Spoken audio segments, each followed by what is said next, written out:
Syria's longest river has receded. Oh. Tim again. Go! Oh God! Oh God!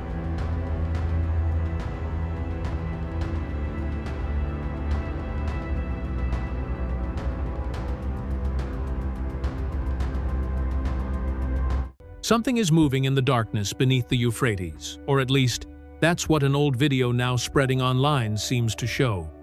The footage is rough and unclear. The camera moves across cracked ground, then suddenly turns toward a deep opening exposed near the shrinking riverbed.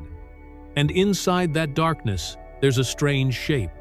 Some viewers say it looks like a winged figure, almost as if something is being held there. Is it real? We don't know. The location hasn't been fully verified, and blurry footage can make ordinary things look terrifying. But the timing is what makes people stop. As the Euphrates pulls back, caves, ruins, and hidden structures are appearing again, and Revelation speaks of 4 angels bound at this very river, waiting for an appointed time. So, what are we really looking at? Stay with me, and if stories like this make you want to look deeper through Scripture, subscribe and keep watching with us. Before we go any deeper into the mystery, there is something far more immediate happening along this river. The Euphrates is not simply a prophetic symbol on a map, it is a lifeline. Across Syria and Iraq, millions of people depend upon its water for crops, livestock, electricity, drinking water, and daily survival. When the river falls, farmers lose harvests. Villages struggle. Families who have lived beside these waters for generations begin wondering whether they can remain. That human reality should never disappear beneath speculation about prophecy. But physically, the retreat of the river is changing the landscape in remarkable ways. Places that were once covered by flowing water are becoming dry enough to walk across. Mud hardens beneath the sun. Long cracks stretch through abandoned channels. And in some areas, features buried beneath sediment begin appearing again: stone foundations, walls, entrances, caves, and traces of settlements that may have been forgotten for centuries. That is where reports of an underground structure enter the story. According to videos and accounts circulating online, explorers supposedly encountered steps descending beneath what had once been part of the riverbed. Those steps appeared to lead toward a network of chambers, some connected by narrow passageways and others disappearing into water farther below. Several surfaces seemed, at least on camera, to have been shaped by human hands. And almost immediately, people began making a connection. 4 chambers, 4 restrained angels. The Euphrates. But similarity is not evidence. Mesopotamia is one of the oldest continuously inhabited regions on Earth. Cities, temples, tombs, storage chambers, defensive structures, and forgotten settlements lie throughout the region. Finding man-made spaces beneath an ancient landscape would be archaeologically fascinating, but it would not prove anything supernatural. And viral stories have another problem. Real discoveries can become mixed with unrelated photographs. Old footage can be given new captions. Archaeological objects can be removed from their original context until no one remembers where they actually came from. Caution matters. Yet one fact remains. As the Euphrates changes, it is physically revealing things that had been inaccessible for generations. And among all the stories now attached to the river, 4 particular chambers became the center of an increasingly strange mystery. The first chamber is said to contain water, unlike anything outside. Under the light of a flashlight, the surface appears dark red. Almost immediately, people began using one word: blood. But red water is not automatically mysterious. Iron-rich minerals can stain water with deep orange or crimson tones. Clay and sediment can change color dramatically when illuminated underground. Certain microorganisms can also create reddish appearances, especially in isolated pools. Artificial light makes these effects even more dramatic. A small flashlight cutting through darkness can transform brown sediment into something that looks almost black or red. Then came footage said to show another chamber. Here, the water looked completely different. Clear. Almost unnaturally clear. The rocks below could supposedly be seen through the surface, giving the impression that the pool descended far deeper than expected. That contrast alone was enough to make people wonder whether the chambers were connected to different underground water sources. But the markings on the walls caused even more attention.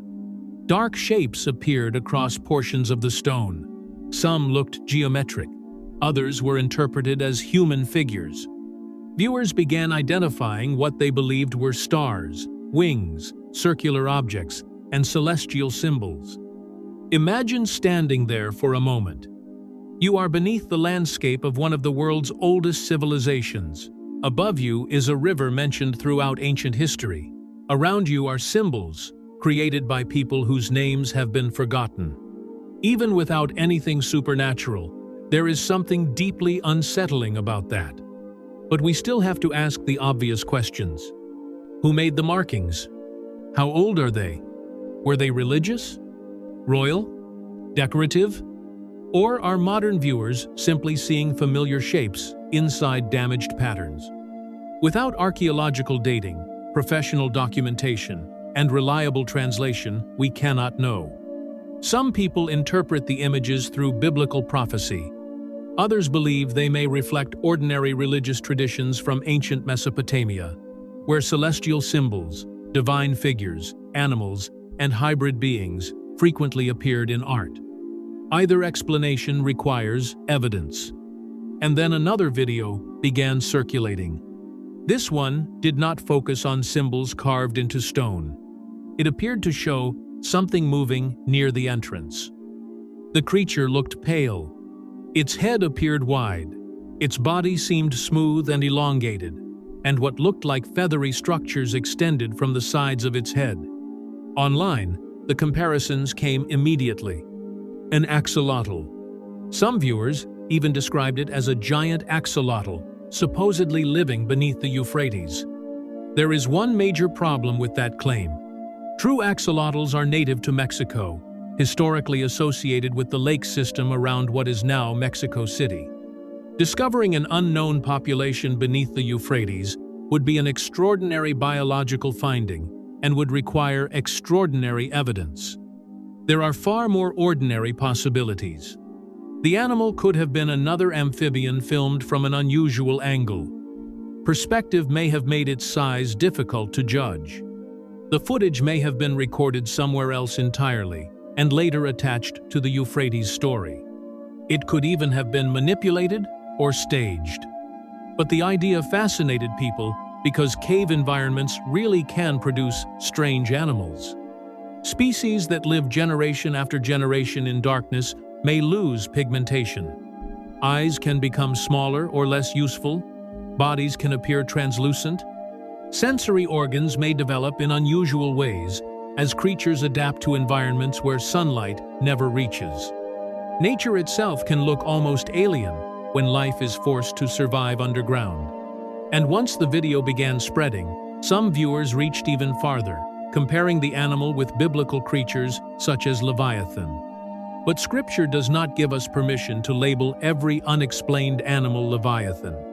The biblical image of Leviathan carries theological and poetic meaning far beyond the discovery of an unusual salamander. And perhaps that is the more important lesson. Even the terrifying creatures described in Scripture never stand outside God's authority. Job speaks of Leviathan not to convince us that chaos is stronger than God, but to remind us that the Creator rules over things human beings cannot control. Whatever this creature was, ordinary, rare, misidentified, or fabricated, it was only the beginning of the claims. Because deeper underground, explorers supposedly encountered objects that appeared built for something much larger than an ordinary human soldier. The chamber was partially collapsed. Loose stones covered the floor. Dust clung to everything. Sections of wall appeared to have fallen inward long ago. And then, emerging from the debris, came the shape of what looked like a weapon. A bow. Not a small hunting bow. something enormous. Other objects nearby were described as oversized arrows and long spear-like shafts, equipment that, if the scale shown in the footage were accurate, would have been extremely difficult for an average person to use. Naturally, the question spread quickly. Who were these weapons made for? Were they even weapons at all? Ceremonial objects can be intentionally oversized. Ancient cultures created symbolic weapons for temples, royal displays, and religious rituals. Scale in photographs is also notoriously easy to misunderstand when there is no reliable reference point. And yet, the location gave the story a completely different power. Mesopotamia has long been associated with one of the Bible's most mysterious early rulers, Nimrod. Genesis describes him as a mighty hunter and connects his kingdom with ancient cities in the land of Shinar. Through the centuries, later traditions expanded his story far beyond the short biblical description, portraying him as a powerful ruler associated with rebellion, empire, and the ancient world surrounding Babylon. So when images of giant hunting weapons allegedly found near the Euphrates began circulating, Nimrod's name inevitably appeared. Then the story expanded again. Ancient cultures across the Near East preserved stories of enormous warriors, semi-divine kings, heroic beings, and rulers possessing unusual strength. Later, Jewish traditions also developed accounts of rebellious heavenly beings who crossed a forbidden boundary and transmitted dangerous knowledge to humanity. Some readers connect those traditions with Genesis 6, where the mysterious Nephilim appear before the flood. But we must keep a distinction between scripture, later tradition, and modern speculation. A large bow does not prove the existence of giants. An unusual spear does not prove a connection to fallen angels. Without proper excavation records, dating, measurements, and archaeological study, we do not even know whether the objects in these videos came from the same place. Still, ask yourself why the images affect people so strongly. An oversized weapon displayed inside a museum is interesting. An oversized weapon allegedly pulled from a sealed chamber beneath the Euphrates, while people are already talking about imprisoned spiritual beings, feels completely different. Why would such objects be underground? Were they hidden intentionally? Were they ceremonial? Were they buried after the people who used them were defeated? Those questions only intensified when explorers supposedly entered another chamber. There, standing in the darkness, were enormous stone figures. And these figures did not look as though they had been preserved with honor. Their faces and bodies had been deliberately broken. Picture the beam of a flashlight moving across a silent chamber. First, stone. Then, another shape. Then, a human-like figure rising from the darkness. According to the footage circulating online, several enormous statues appeared to stand or lie throughout the room. Sediment surrounded their bases. Some remained upright. Others had fallen sideways or broken into pieces. But one detail immediately stood out: the damage. One figure was missing its head. Another seemed to have lost both hands. Other statues showed fractures across the face, torso, or limbs. For people already thinking about fallen angels, the imagery was powerful. Figures once standing tall, now broken, cast down, stripped of power. But archaeology gives us another explanation, one that is far more common than supernatural imprisonment. Ancient rulers often destroyed the images of defeated enemies.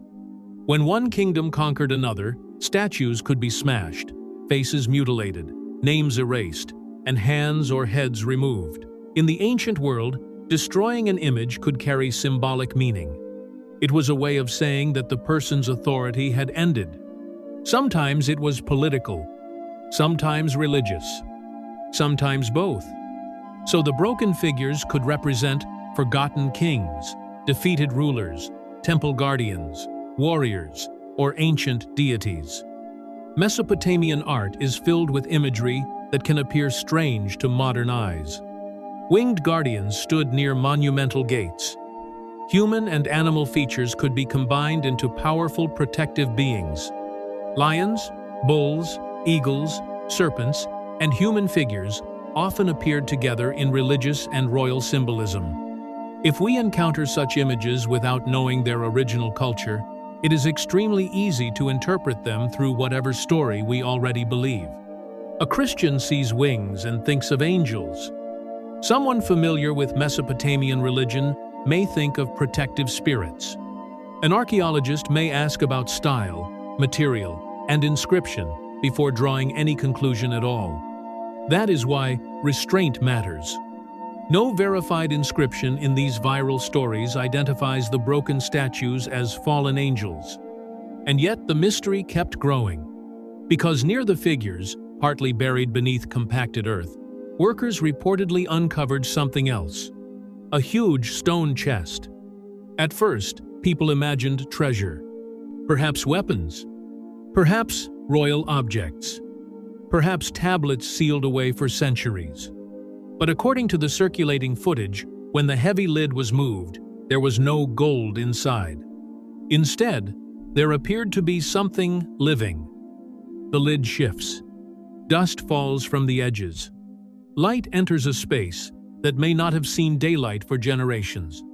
And inside, according to the videos, are several pale, fish-like creatures moving through water. Their bodies appear almost colorless. Their eyes are tiny, perhaps nearly absent. Some seem almost translucent. It is the kind of image that immediately feels unnatural. But biologically, those features are not impossible at all. Animals that live in caves often lose pigmentation because color offers little advantage in complete darkness. Eyes can become reduced over many generations. Some species become almost transparent. Others develop heightened sensitivity to vibration or chemical changes in the water. There are real fish, amphibians, crustaceans, and insects around the world that look remarkably strange, simply because they evolved without sunlight. So the creatures themselves would not prove anything supernatural. The stranger question is the container. If this stone chest were truly sealed, how could living animals survive inside it? Was it actually airtight? Could groundwater enter through cracks beneath the stone? Was there a hidden connection to the surrounding cave? Had the chest already been opened before filming began? Those questions are impossible to answer from short clips alone. And then the camera reportedly moved towards something even more intriguing: the underside of the lid. Engravings. Dense lines of symbols allegedly carved into the surface that would have remained invisible whenever the chest was closed. That detail changed the entire mood of the story. Decoration is normally created to be seen.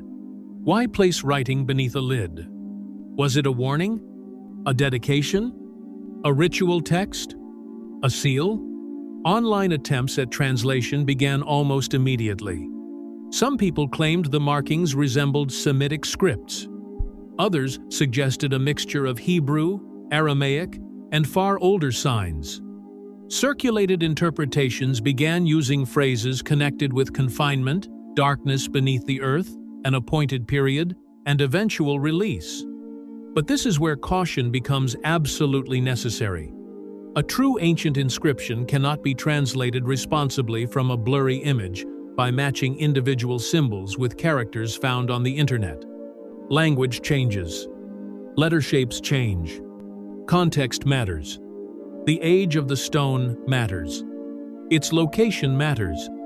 And without access to the physical inscription and qualified epigraphic analysis, these supposed translations cannot be treated as established fact. Still, it is easy to understand why Christian audiences reacted. Revelation chapter 9 describes 4 angels already bound at the Euphrates. They are not searching for a place to go. They are already restrained, waiting. And the idea that an inscription beneath the river might refer to imprisonment and future release felt, at least emotionally, almost too close to ignore. But while those cave stories remained uncertain, something very real was happening elsewhere in the Euphrates region. An ancient city was returning from beneath the water. This part of the story does not depend on a viral clip. In northern Iraq, falling reservoir levels exposed the remains of an ancient settlement dating back roughly 3,400 years. Archaeologists connected the site with the Mitanni period, when a powerful kingdom once controlled parts of northern Mesopotamia and Syria. For thousands of years, those people were gone. Their rulers disappeared. Their language faded. Their armies vanished. And in modern times, portions of their city were submerged beneath water. Then the water pulled back. Walls appeared again. Large mud brick structures emerged. Defensive remains, streets, rooms, and other architectural features became accessible to researchers. Think about how extraordinary that is. One generation sees only water. Another walks across the same ground and discovers the outline of a city. People once lived there. Children ran between buildings. Merchants carried goods through streets. Officials issued commands. Priests performed rituals. Families worried about the same things human beings have always worried about: food, safety, children, weather, war, tomorrow. And then history moved on. Their city disappeared from the living world. This is one reason the Euphrates story has such power, even without any fallen angel footage. The land really does contain forgotten worlds. Mesopotamia saw kingdoms rise that must have seemed permanent at the time. Assyria, Babylon, Mitanni. Powerful rulers built walls, temples, palaces, monuments, and armies. And eventually, almost every throne became an archaeological layer beneath someone else's feet. Scripture repeatedly warns us about this illusion of permanence. Human beings build as though history belongs to us. Then, centuries pass. The city becomes dust. The king becomes a name carved into stone. The empire becomes a chapter in a textbook. And God remains. So if an entire city can disappear and then return to daylight thousands of years later, we are left with a haunting question. How much of the ancient world is still hidden? And what else might retreating water reveal? That question has fueled another rumor along the Euphrates. This one does not involve statues or creatures. It involves something shining in the exposed earth. As more sediment has been exposed, photographs and videos have circulated showing glittering material along sections associated with the river. Some appear to be mineral formations. Others show reflective particles in mud or rock. And, inevitably, rumors of treasure followed. There is no reliable evidence that an enormous deposit of gold has suddenly been uncovered beneath the Euphrates. But the rumor gained attention for another reason. Islamic tradition contains a famous prophecy attributed to Muhammad, describing the Euphrates uncovering a mountain or treasure of gold, after which people fight violently over possession of it. That tradition has caused many Muslim viewers to watch the changing river with intense interest. Some understand the prophecy literally, gold beneath the river. Others suggest it could refer symbolically to oil, strategic resources, or some future form of wealth that causes conflict. And others believe the event simply has not happened yet. Christian and Islamic prophecy are not interchangeable. They come from different theological frameworks, and we should not blur those differences merely because both mention the same river. But there is an interesting moral theme running beneath the stories. The real danger is not the metal. It is the human heart. People have fought over the Euphrates for thousands of years because water itself is wealth. It feeds fields. It sustains cities. It gives power to whoever controls it. And as water becomes more scarce, competition surrounding rivers can become increasingly serious even if no buried treasure is ever found. Jesus warned repeatedly about greed, fear, and the human desire to possess what cannot ultimately save us. The Euphrates is changing. That much is real. Environmental pressure, Drought, changing water management, and falling water levels have affected parts of the river system and the people who depend upon it. Ancient remains really can emerge when water retreats. Forgotten walls, settlements, graves, and structures can reappear after generations beneath mud or water.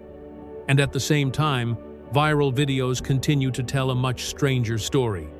Caves, creatures, giant weapons, broken statues, hidden inscriptions. Perhaps some of these claims will eventually be connected with genuine archaeological discoveries. Perhaps others will turn out to be misidentified. Some may be exaggerated. Some may have been filmed in completely different places, and some may simply be fabricated. That distinction matters. Interesting is not the same as proven. Mysterious is not automatically supernatural. And something resembling prophecy does not make it fulfilled prophecy. But none of that means Christians should dismiss the Euphrates itself. This river occupies an extraordinary place in the biblical story. It appears near the beginning of Scripture, in the description of the rivers associated with Eden. It later becomes connected with nations, borders, kingdoms, and empires. And then, near the end of the Bible, it appears again in Revelation, this time within visions of judgment and final conflict. Few rivers carry that kind of historical and biblical weight. And now we live in a world that already feels increasingly uncertain. Political instability, wars and rumors of wars, pressure over food, energy, and water, rapid technological change, growing tension throughout the Middle East. A constant flood of information in which truth and fabrication can travel side by side. That is precisely why biblical prophecy must be approached correctly. Prophecy was never given so Christians could spend their lives terrified of every unusual video. It was not given so that we could calculate secret dates. Jesus repeatedly warned against that kind of presumption. And prophecy was certainly not given so believers could spread panic. It was given to make us awake, faithful, prepared, humble, to remind us that history is going somewhere, to remind us that human kingdoms are temporary, to remind us that evil has limits, and most importantly, to remind us that our hope is not in our ability to decode every mysterious event. Our hope is in Christ. Maybe the dark figure in that resurfaced Euphrates video will eventually receive a very ordinary explanation.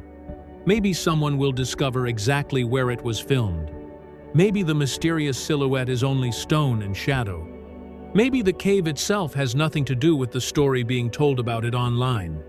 If that happens, Scripture loses nothing.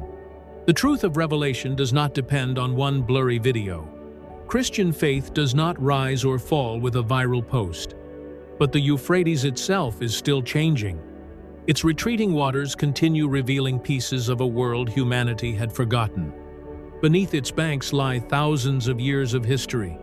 Kings who believed their kingdoms would last forever. Cities that vanished. Temples that became ruins. Languages that disappeared. Stories buried beneath sediment until another generation came along and uncovered them again.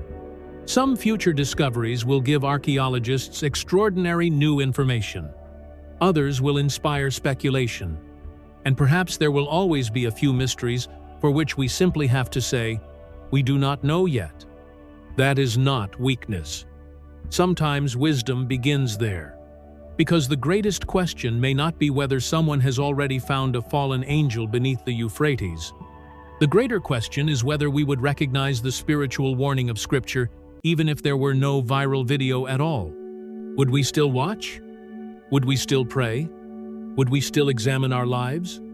Would we still forgive? Would we still turn away from sin? Would we still live as though Christ could call us to account at any moment?